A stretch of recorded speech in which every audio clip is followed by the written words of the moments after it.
ॐ केशवाय नमः। ॐ नारायणाय नमः। ॐ माधवाय नमः। ॐ गोविन्दाय नमः। ॐ विष्णवे नमः। ॐ मधुसूदनाय नमः। ॐ त्रिविक्रमाय नमः। ॐ वामनाय नमः। ॐ श्रीधराय नमः। ॐ ऋषिकेशाय नमः। ॐ पद्मनाभाय नमः। ॐ दामोदराय नमः। ॐ सङ्कर्षणाय नमः। ॐ वासुदेवाय नमः। ॐ प्रद्युम्नाय नमः।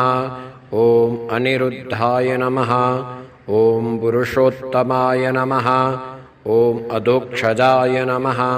ॐ नारसिंहाय नमः। ॐ अच्युताय नमः। ॐ जनार्दनाय नमः।